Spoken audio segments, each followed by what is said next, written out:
যেহেতু 22 জানুৱাৰীত অযোধ্যাত ৰাম মন্দিৰৰ যি প্ৰাণ প্ৰতিষ্ঠা কাৰ্যসূচী এই প্ৰাণ প্ৰতিষ্ঠা কাৰ্যসূচী হ'ব আৰু দেশৰ লগতে অসমতো বিভিন্ন স্থানত শ্ৰীৰাম সম্বলিত যিসমূহ বেনাৰ পোষ্টাৰ দেখিবলৈ পোৱা গৈছে।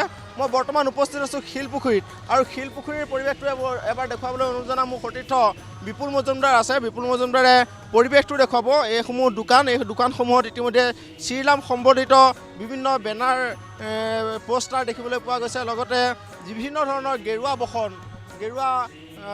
বস্ত্ৰও এই দোকানসমূহত উপলব্ধ হৈছে। যিহেতু 22 জানুৱাৰীত অযোধ্যাত শ্ৰীৰামৰ যি মন্দিৰ, এই মন্দিৰৰ প্ৰাণ প্ৰতিষ্ঠা হ'ব।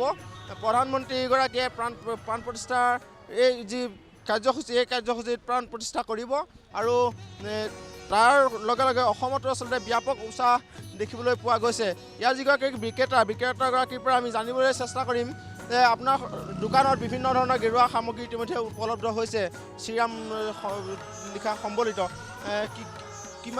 কি দামৰ বস্তু পোৱা আছে, কি আছে আপোনাৰ? 20 টকাৰ পৰা লৈ 250 লৈ আছে।